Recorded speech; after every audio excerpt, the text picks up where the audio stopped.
मुर्दे को दफन करके जाते हो तो यसमउ क़रअ निआलिहिम, वो लोगों की अभी पाँव की चौखट की जो आहट है ना, पाँव की आहट, कदमों की आहट, उसकी आवाज़ सुन रहा होता है कि फरिश्ते आ जाते हैं हिसाब के लिए। सोचिए, एक ऐसा देश जिसे दुनिया टेक्नोलॉजी, अनुशासन और सहिष्णुता की मिसाल मानती है, वही देश आज एक ऐसे फैसले की वजह से सुर्खियों में है जिसने लाखों लोगों के मन में एक साथ 3 सवाल खड़े कर दिए हैं। क्या, क्यों और कैसे?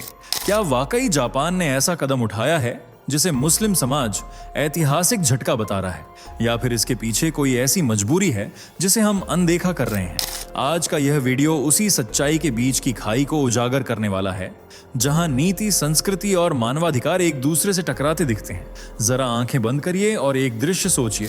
टोक्यो की चमकती सड़कों के पीछे सीमित जमीन, बढ़ती आबादी और अंतिम संस्कार की परंपराएं, वहीं दूसरी ओर प्रवासी समुदाय की धार्मिक आस्थाएं और पहचान का सवाल। यहीं से कहानी मोड़ लेती है। एक सरकारी निर्णय, कुछ आधिकारिक बयान और फिर सोशल मीडिया से लेकर अंतर्राष्ट्रीय मंचों तक बहस की आग।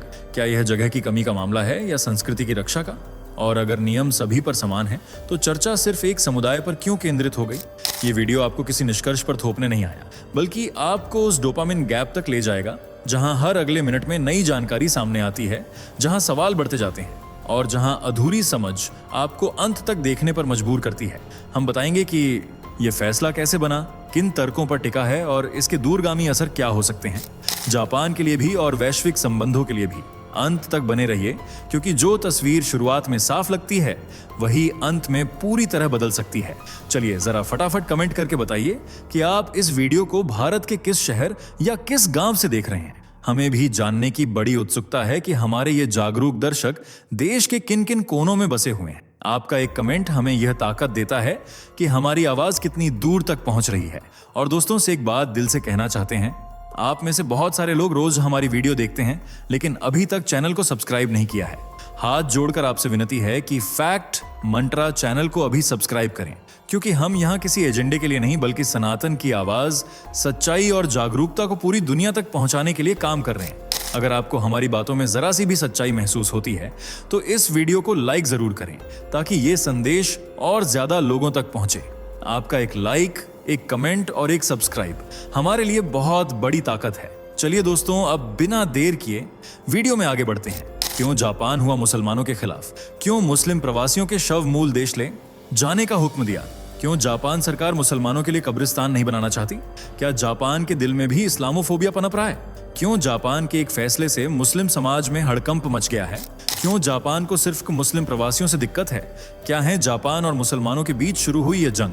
चलिए विस्तार से जानते हैं, लेकिन वीडियो में आगे बढ़ें उससे पहले वीडियो को लाइक करें और चैनल को सब्सक्राइब कर लें।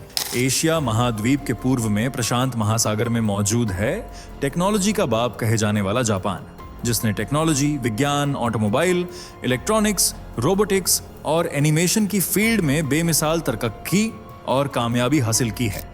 जापान की पहचान एक खुले विचारों वाले देशों में होती है, लेकिन अब जापान की सोच भी तंग और तब्दील होती जा रही है, जिससे धर्मों के बीच तकरार का चैप्टर खुल गया है, जिसका ताजा सबूत इस्लाम के खिलाफ लिया गया एक सख्त फैसला है। जापान वैसे तो कई धर्मों का घर है, जिनमें सबसे बड़ा धर्म है शिंटो, जिसे 48.5% आबादी फॉलो करती है, जबकि 46.4% के साथ बौद्ध धर्म यहाँ का दूसरा सबसे बड़ा धर्म माना जाता है। इसके अलावा 1.1% में ईसाई और 4% में दूसरे धर्म आते हैं, जिनमें इस्लाम की हिस्सेदारी महज 0.3% है। लेकिन फिर भी जापान का सख्त रवैया 4 लाख जितनी मुस्लिम आबादी के लिए ही है। जापान सरकार ने साफ शब्दों में ऐतिहासिक फैसला लेते हुए कह दिया है कि अब से मुसलमानों को दफनाने के लिए नए कब्रिस्तान की जगह नहीं दी जाएगी, और जिस भी मुसलमान की मृत्यु जापान में होगी उसके घर वालों को उसकी बॉडी अपने मूल देश में ले जानी होगी। यानी मुस्लिम प्रवासी चाहे कितने ही साल से जापान में क्यों न रह रहा हो, लेकिन उसकी डेड बॉडी उसके देश में ही दफनाई जाएगी, क्योंकि जापान अब उनकी बॉडीज को दफनाने के लिए न तो कब्रिस्तान देगा और न ही कोई जगह। इस फैसले की वजह बताते हुए सरकारी अधिकारियों ने बयान में कहा है कि जापान में बढ़ती आबादी की वजह से जगह कम पड़ती जा रही है। ऐसे में मुसलमानों को दफन करने के लिए अलग से कब्रिस्तान के रूप में जमीन देने से हालात और बिगड़ जाएंगे। जापान में अगर कोई धर्म तेजी से फल फूल रहा है तो वह इस्लाम ही है। प्रवासी मुसलमानों की संख्या रॉकेट स्पीड से बढ़ती ही जा रही है, जिससे जापान के संसाधनों से लेकर स्थानों पर दबाव बढ़ रहा है। लेकिन इस बात को भी नकारा नहीं जा सकता कि यही मुसलमान देश की टेक्नोलॉजी, एजुकेशन और बिजनेस को भी बूस्ट दे रहे हैं और इकोनॉमी के लिए फायदेमंद साबित हो रहे हैं। लेकिन जब जिक्र अंतिम संस्कार के रूप में दफनाने और जगह घेरने का होता है तो जापानी सरकार कुछ नहीं कर पाती, क्योंकि एरिया लिमिटेड है लेकिन आबादी अनलिमिटेड। इसी मुश्किल सिचुएशन को देखते हुए जापानी सरकार ने यह फरमान जारी कर दिया कि किसी भी मुसलमान की अगर जापान में डेथ होगी तो उसे दफन करने के लिए जमीन नहीं मिलेगी। जब यह खबर आग की तरफ फैलते हुए मुस्लिम वर्ल्ड में पहुंची तो हंगामा खड़ा हो गया और हर किसी की जुबान पर सिर्फ एक ही सवाल था, आखिर ऐसा कैसे हो सकता है? धार्मिक भेदभाव को नकारने वाला जापान आज खुद कैसे धर्म को हथियार बनाकर इस्लाम के खिलाफ इस्तेमाल कर रहा है? और यह फैसला सिर्फ मुसलमानों के खिलाफ ही क्यों लिया गया? तो इसका जवाब है अंतिम संस्कार का तरीका। जापान में जितने गैर मुस्लिम हैं, मरने के बाद उनके शवों को दफनाया नहीं बल्कि जलाया जाता है, जिससे न जमीन घिरती है और न अलग से जगह देनी पड़ती है। लेकिन इस्लाम में शवों को जलाने का नहीं, दफनाने का रिवाज है और यही बात जापानी सरकार को एक आंख नहीं भा रही। कुछ समय पहले मुसलमानों ने नए कब्रिस्तान की मांग की थी, क्योंकि पुराने जो कब्रिस्तान हैं वे कब्रों से भर चुके हैं। एक के बाद एक कब्रिस्तान को भरता देख आखिर में सरकार को यह कट्टर फैसला लेना पड़ा और कड़वे शब्दों में यह ऐलान कर दिया गया कि अगर मुस्लिम शव को दफनाना चाहते हैं तो वे अपने मूल देश में बॉडी ले जा सकते हैं, पर जापान में उन्हें अब कोई कब्रिस्तान नहीं मिलेगा, भले ही यह फैसला जगह और पर्यावरण बचाने के लिए किया गया हो। लेकिन अब सरकार के सामने कुछ चुनौतियां भी खड़ी हो गई हैं, जिनमें सबसे पहली है बुजुर्ग आबादी। आज दुनिया में सबसे ज्यादा बुजुर्ग अगर किसी देश में पाए जाते हैं तो वह जापान है, जिससे कब्रिस्तानों पर भारी दबाव बना हुआ है। जगह की कमी की वजह से ही आज ओसाका, टोक्यो जैसे नामचीन शहरों में एक एक फुट की जगह सोने के भाव में बेची जा रही है। भले ही एरिया के लिहाज से यह फैसला सही हो, लेकिन इस फैसले से मुसलमान सरकार के खिलाफ खड़े हो सकते हैं, क्योंकि उन्हें लग सकता है कि उनसे उनके धार्मिक अधिकार छीने जा रहे हैं। ऐसे में मुसलमान अपने देशों में चले जाएंगे और जो जापान पहले से लेबर शॉर्टेज का सामना कर रहा है उसकी कंडीशन और ज्यादा खराब हो जाएगी। जापान के पास बुजुर्ग आबादी ज्यादा है, इसलिए उसे जवान, स्किल्ड लेबर और वर्कर्स की जरूरत है और बढ़ती मुस्लिम आबादी इस प्रॉब्लम का सॉल्यूशन है। इसलिए जापान का यह फैसला उसकी अर्थव्यवस्था की नींव को हिला सकता है। दूसरी चुनौती है मुस्लिम देशों से बिगड़ते रिश्ते। अगर मुसलमानों के खिलाफ जापानी सरकार फैसला लेगी तो मुस्लिम भी उसके खिलाफ आवाज उठाएंगे और कई मुस्लिम समुदायों ने तो कहा भी है कि वे अब कोर्ट का दरवाजा खटखटाएंगे, क्योंकि सरकार इस तरह जमीन बचाने के चक्कर में मानवाधिकार को दरकिनार नहीं कर सकती। इसलिए मुस्लिम समाज ने जापान के खिलाफ कानूनी जंग छेड़ने का बिगुल बजा दिया है। जापान के इस फैसले की चर्चा न्यूज चैनल से लेकर सोशल मीडिया तक पर हो रही है। कुछ लोग इस फैसले को सही करार दे रहे हैं तो कुछ इसे मुसलमानों के अधिकारों को छीनने का रास्ता बता रहे हैं, जबकि कुछ ने तो जापान पर इस्लामोफोबिया का भी आरोप लगाया है। यूनाइटेड नेशन भी इस फैसले पर नजर बनाए हुए हैं और मुस्लिम देशों की तो जैसे गुस्से के सामने सोचने समझने की क्षमता ही खत्म हो गई है। कई मुस्लिम देश अपने लोगों के हक के लिए आवाज उठा रहे हैं। ऐसे में हो सकता है कि भविष्य में अकेले जापान के सामने मुस्लिम देशों की फौज खड़ी हो।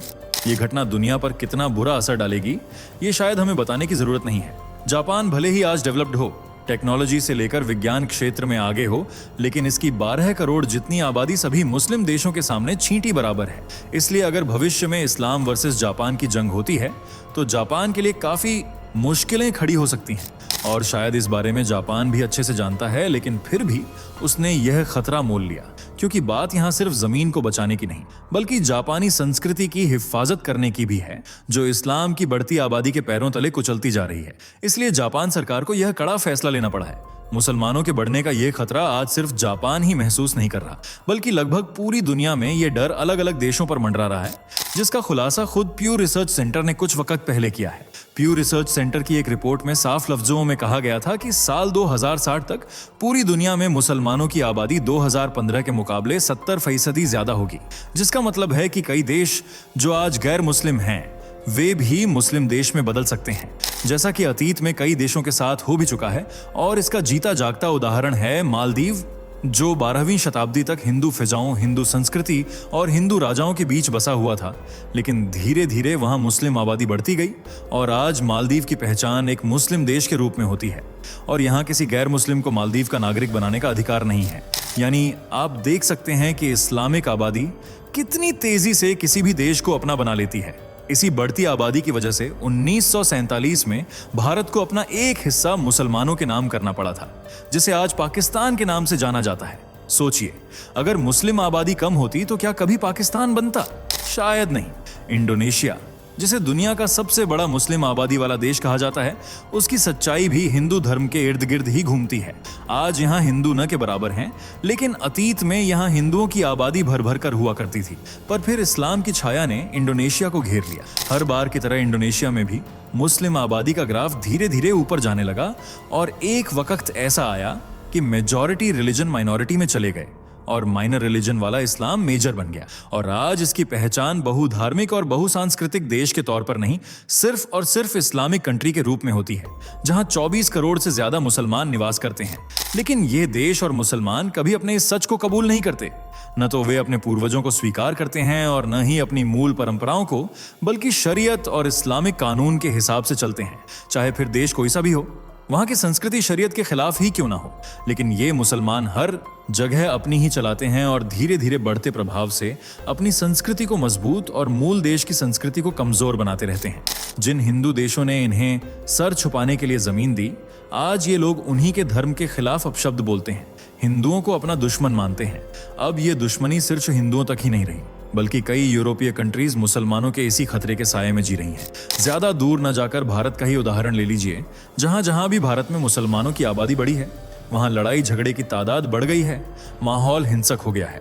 मुस्लिम गैर मुस्लिमों के बीच आए दिन तनातनी देखने को मिलती रहती है, यानी मुसलमानों का बसना विवाद को जन्म देने जैसा है, जो किसी भी देश की सामाजिक, आर्थिक, धार्मिक स्थिति की आधारशिला जर्जर बना सकता है। क्योंकि मुसलमान जहां भी बसते हैं, वहां कानून नहीं, शरीयत कानून लागू होता है, जिसके सामने कभी कभी देश का कानून भी कमजोर पड़ जाता है। ये वह तथ्य है जो आज मुसलमानों की सच्चाई बन गया है। और झारखंड, तेलंगाना, दिल्ली, उत्तर प्रदेश, गाजियाबाद, ऐसी तमाम जगहों पर आपको मुस्लिम इलाकों में मुसलमानों का दबदबा देखने को मिल जाएगा। डेमोग्राफी के इस चेंजमेंट को देखते हुए ही इटली से अमेरिका तक इस्लाम को पनाह देने से कतराते हैं।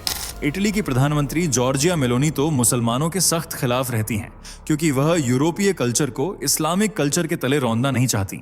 यही डर जापान के दिल में भी छुपा है कि अगर इस्लाम का वर्चस्व इसी तरह बढ़ता गया तो जापान की संस्कृति, शिक्षा, कला सब कुछ बदल जाएगा और कब्रिस्तान के बहाने मुस्लिम जमीनों को अपने हक में करते जाएंगे। इसलिए सरकार ने नए कब्रिस्तान बनाने से साफ इनकार कर दिया है और इस ऐतिहासिक फैसले को लेने से पहले जापान ने एक बार भी नहीं सोचा, क्योंकि उसे मुसलमानों की दुश्मनी की नहीं, बल्कि अपने देश और उसके कल्चर की फिक्र है, जो उसके लिए सबसे ज्यादा अहम है। जापान वह देश है जो बड़ी से बड़ी ताकत के सामने भी डटकर खड़ा रहता है। यही वजह थी कि दूसरे विश्व युद्ध के दौरान अमेरिका को उसे घुटनों पर लाने के लिए परमाणु बमों का इस्तेमाल करना पड़ा था। हर साल जापान कई बड़े बड़े भूकंप और सुनामी झेलता है, जो देश के कई हिस्सों को तबाह कर देते हैं, लेकिन फिर से जापान उन्हें बना लेता है, जो इस बात का सबूत है कि जापान न कुदरत के कहर से डरता है, न इंसानों की दुश्मनी से।